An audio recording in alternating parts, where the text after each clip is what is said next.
ナーロード。初見のくせに1年で襲撃される難易度で挑み、何度も襲撃者に焼かれてしまった我らがパンツ村。あまりのひどさに襲撃開始を3年におまけしてもらい、操作方法を学び部隊の編成に成功。しかし4度目のプレイで3年設定は楽すぎた。フル装備従者と旧兵揃って実はお金もだだ余り。もう一度最初からやり直して、襲撃設定1年で襲撃者を追い返すぞー。それではパンツ村5枚目、再スタート。気分一瞬老けてた顔も若返り。ではシナリオ一色即発を選んでから難易度ハード、そこからカスタマイズで同じアース。では地図外部の敵をありに変更。AI の積極性を防衛から空き地がないと攻めてくるバランスに変更。略奪者の出現頻度はおまけして頻繁からノーマルに変更。略奪者の未出現は1年後。開始時の野党の野営地は2つ、ランダム盗賊野営地出現の制限は5つです。季節は冬だと初期資源が吹雪で壊れたりと大変ですので春におまけします。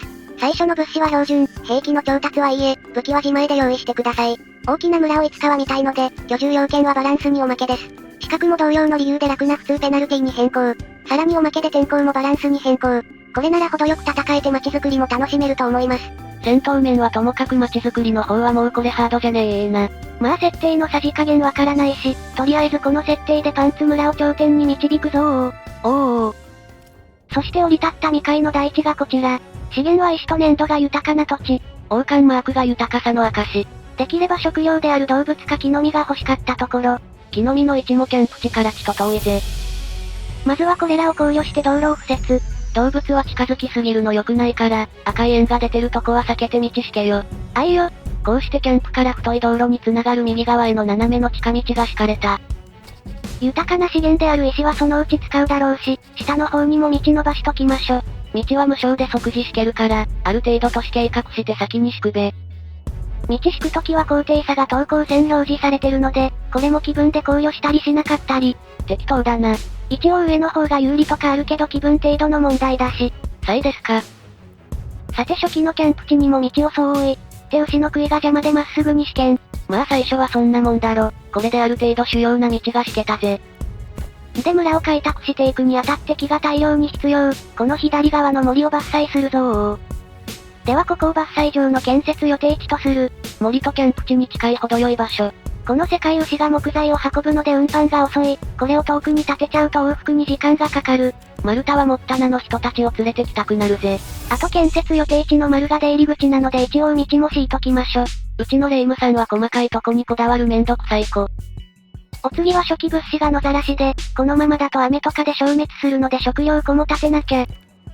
もちろん初期物資だけじゃやってけないので、狩りのためここを狩人の野営地とする。これは建材いらないからすぐに立つぜ。狩りではお肉と毛皮が取れるけど、ほっとくと毛皮でいっぱいになっちゃうし倉庫も建設。野ざらしになってる初期物資もあるしな。いずれは交易とかで取引するだろうし運搬の集積地になることを配慮して、太い道の近くにしときましょ。そういえばここまでの建設予定地は、建設の優先順位を設定して建てる順番指定済み。そういうのもできるのな。では皆の者を、建設に取り掛かるのだー。パンツ村5枚目、はじめー。勝利条件征服、影響力を上げて全ての領土を占領しましょう。この世の全てをパンツで覆うぞ。パンツを掲げよ。まずは伐採場を建てるのだ。木材がないとお前らの家も建たん。村人総出で建築するのだー。おっと新しいメッセージ。略奪者が接近しています。はいよ。敵は1年でやってくる。戦いに備えよう。こうして村人みんなで頑張って、最優先だった伐採場が完成。では2家族にここの仕事を割り振るぞ。この世界のお仕事は家族経営。特に指定しなくても大丈夫だけど、詳細設定から伐採範囲を指定。動物住んでる森を伐採すると動物減るかもしれんしな。開拓予定地や敵が隠れそうな森の除去なんか、事前に木を切りたい時にも便利だよ。コントロールとマウススクロールで範囲を拡大、開発予定地の伐採から始めよっと。おっと狩人の野営地が完成したか、ここにも家族をアサインと。なんか狩猟制限とかあるぞ。全部狩ると消えちゃうのかな？でも20しかいないしここは7にしとこ。ちょい狩猟感は。木の実は遠いしすぐ狩り尽くしそうな予感。この地は食料が少ない。おっと前回も来た最初のメッセージ。開発中っぽいやつか。とりあえず貴様に何かを言われる権利はなーい。常に喧嘩腰、それがうちのレイムさんだ。さて食料庫が完成したので、一時的だけど家族を割り当て運搬させましょ。これで腐って消える前に、野ざらしになってるパンが食料庫に運べるぜ。運び終わったら家族の割り当て解除するから、忘れないよう物資のタブはピン止めっと。まあ隣だしすぐ終わるだろ。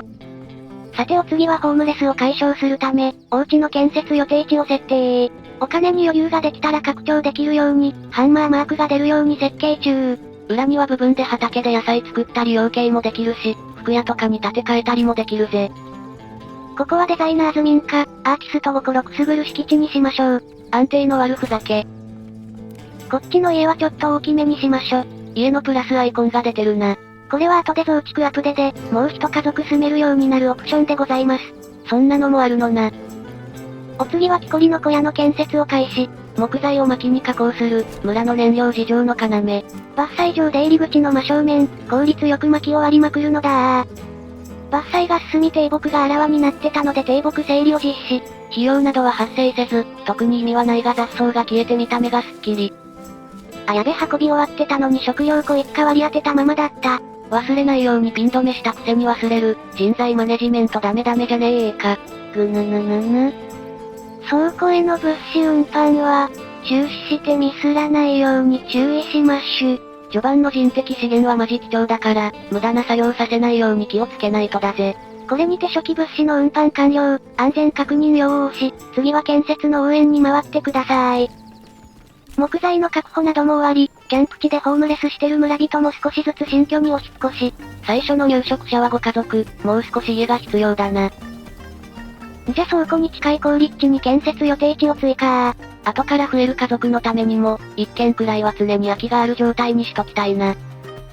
お次は井戸の建設に着手。こちらは地下水がある場所にしか設置できません。前の村でも水を汲む村人大勢いたし、アクセスしやすい立地が良さそうだ。じゃ道も多めに繋げとこ。さて木こり小屋が完成し割り当ても OK。薪ゲット。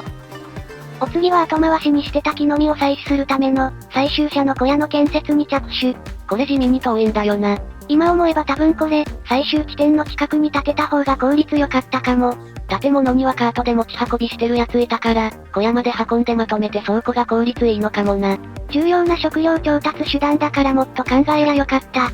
後の祭り。次は板材の生産を始めるため小引き穴を建設。これも原料は木材だろうし、ほんと木材は需要が高いな。伐採場の裏でキリキリ板材を生産するのだ。で各施設で生産されたものは、担当一家の人が露店で売ったりして配給するので、村の中心部に市場の区画を設定。ちなみにこのサイズだと露店は10店舗出せるぜ。当面はこれだけあれば大丈夫かな？あ、いつの間にか井戸完成しておりました。喜べ村人よ、好きなだけ水を飲む権利をやろう。これにより家の需要が満たされ、アップグレードに必要なチェックが一つつきました。残るは教会と燃料の薪、食料を2種類衣類となるなめした皮が必要。すでに生産済みの品物は露店も立ってきたし、そのうち各家庭に配給されるよ。今はとりあえず何をするにも労働力が足りぬ。やることは多いんだけどこればっかは仕方ねえ。空き家でも作って移民を待つか。木材は在庫あるし少しの間くらいなら切らなくても平気。伐採場止めて小引き穴に転職じゃあ。人員ギリッギリでも板材を強引に作るの薪。タブキーを押して村の状態を確認中。この家は空き家だなとか調べるのに便利な表示。お次は家のアップデのために木造教会を建てたいけど板材が足りない。まあさっき加工始めたばかりだしな。ただいま牛が頑張って木を運んでおります。一本ずつだから地味に時間かかるぜ。牛さんの頑張りもあり板材の確保に成功。教会の建設予定地は街道沿いの目立つところに決定。そして牛を見て思い出す、新しい杭を設置してなかったことに。お前。本当はゲーム開始時にはもっと序盤に牛追加で買おうと思ってたのにすっかり忘れてた。こうして村の共有財産から金20を支払い、今更ながら牛を買った。お次は衣類の需要に応えるため、革なめし屋を建設。生革を革に加工する施設。あとは完成するのを待てば、家のアップグレードの需要は満たせるかな？購入した牛も到着、牛2頭体制で教会の木材を運ぶのだ。運搬速度アップで建設がはかどるぜ。教会の建設が終われば家アップグレードして村の町の規模が大きくなり、邸宅が建てれるようになる。邸宅の予定地はこの高低差のある場所にしましょ。バカと煙は高いところが好き。敵が来た際には邸宅から飛び出し、この坂を駆け下りて敵に突撃するのだ。坂の移動マイナスボーナスもあるから、上で待ち構えて矢を放つのにも良さそうだ。そして念願の境界が完成。生物霊夢のパンツが安置されている。変なもん崇めさせないでよ。何はともあれこれでレベル1の需要を全部満たせたかな。って衣類の供給忘れてた。境界優先で建ててたから、こっちの建設は後回しになってたな。急いで生皮をなめなめして皮を供給するのだ。あとはこれが露店に出回るのを待つだけだ。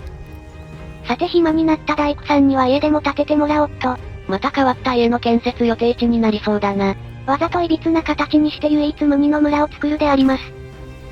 さて衣類露店もできたし、そろそろアップグレード可能な家ないかな。お、この家アップグレいけるぞ。よっしゃー、家のアップグレードじゃあ。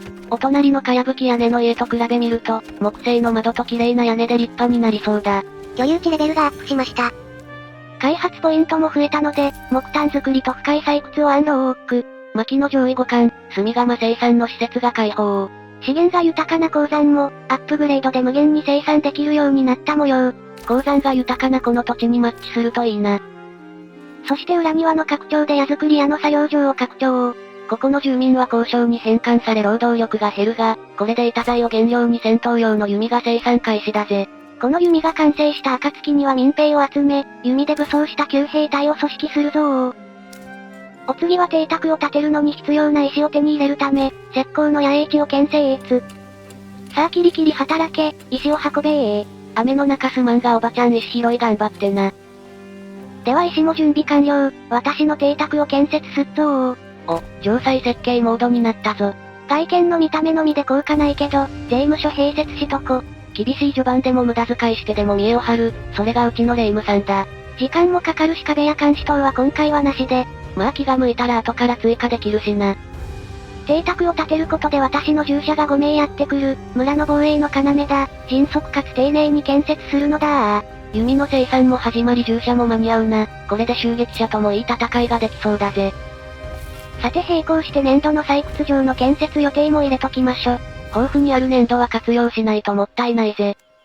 では私の邸宅の建設風景を見ながら今回はここまで。面白かったと思っていただけたら、チャンネル登録高評価、よろしくお願いいたします。励みになります。